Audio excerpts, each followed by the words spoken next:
Looking for a poetic victory? Porsche is looking to celebrate its 20th Le Mans victory for its 75th anniversary at the 100th running of the marquee event at Circuit de la Sarthe. Most of us think of Le Mans as Ford v Ferrari thanks to the movie. You know, Ferrari is celebrating its 75th year this year as well, and remember, they won the first year they competed in 1949. But for the last 5 years, it's been Toyota v everyone else, as Toyota's won every race at Le Mans since 2018. Keep in mind though, Porsche beat Toyota by just a few seconds by the skin of a broken intercooler in 2016. After winning in 2017, Porsche took a big break to focus on Formula E. The Porsche 963 will compete against others in the prototype classes. What do you need to know about the Porsche 963? Well, it's got a 4.6-liter twin-turbo V8 combustion engine based on the 918 Spider Hybrids engine, 7-speed racing transmission, runs on renewable fuels, maxes out at 10,000 RPM. When it passes by, it's 110 decibels.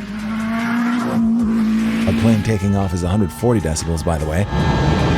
It's only 2,204.62 pounds. Compare that now to a 2023 Honda Civic, which weighs 2,877 pounds. The 963 gets its looks from the 956 and 962. Those are big winning Porsches from the 80s. Looking at the rear, it gets a continuous illuminated strip borrowed from the 911 Generation 992. It's white, red, and black, a throwback to big Porsche winning years. Speaking of Ford v Ferrari, a minute ago, I know, Americans have 8 cars with US ties at Le Mans this year, 3 Cadillac V-Series R cars, 2 Glickenhaus Racing prototype entries, number 13 of John Ferrano and Tower Motorsports in LMP2, number 16 of Ryan Hardwick and Proton Competition in LMGTE AM. He'll be driving a big bad Porsche GT3R, and 1 Hendrick Motorsport and NASCAR Next Gen Camaro. Racing with Giants is looking to add itself to the zeitgeist of Le Mans racing docs and mythology. 1971's Le Mans with Steve McQueen, the aforementioned Ford v Ferrari, Le Mans 1955, and many documentaries. The 100th Le Mans race is happening Saturday, June 10th to Sunday, June 11th, 2023, and is set to be the biggest ever. 300,000 tickets sold. 100 years. The return of Porsche. Can't wait. Who are you going for? And is it just me, or does the trophy look like a ship from the 1986 Transformers movie?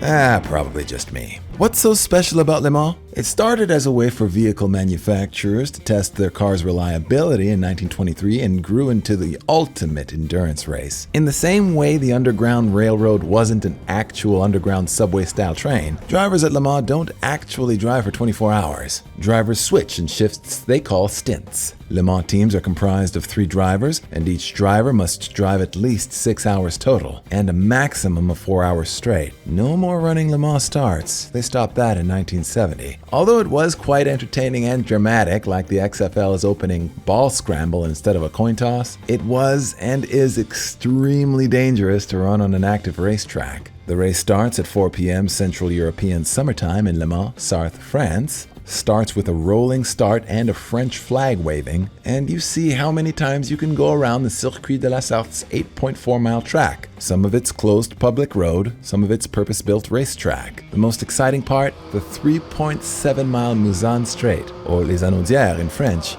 where cars can flat out at up to 220 miles an hour. Some have even gone to 246 miles an hour or so. A total of 22 drivers have died in and around Le Mans Circuit de la Sarthe, with more than half occurring along the circuit's Maison Straight. In 1990, they added not 1, but 2 chicanes to slow the Maison Straight down. Chicanes are extra turns added to slow traffic for safety. In total, these teams of 3 Le Mans drivers drive up to 3,100 miles or so. That's almost the distance from Boston to Paris. The Indy 500 is only 500 miles, and an F1 Grand Prix is 190 miles minimum. Le Mans is actually sanctioned by the FIA, you know, the Formula One people. 3,361 miles is the record of distance covered in a Le Mans race in 2010 by an Audi R15 TDI. If you want to race in Le Mans, you can enter in one of 4 racing categories: the 2 prototype classes, LMP1, LMP2, or the 2 GT car classes, GTE Pro and GTE AM. All 4 classes are on the track at the same time. It's a wild one. The changes in elevation have caused some cars to fly off the track, like Peter Dombrecht's number 5 Mercedes in 1999. He was uninjured, thank God. Or Mark Webber's number 4 Mercedes-Benz CLR at the same year. He was ambulanced off but was able to come back and finish the weekend. These Le Mans drivers are something else, I'm telling you.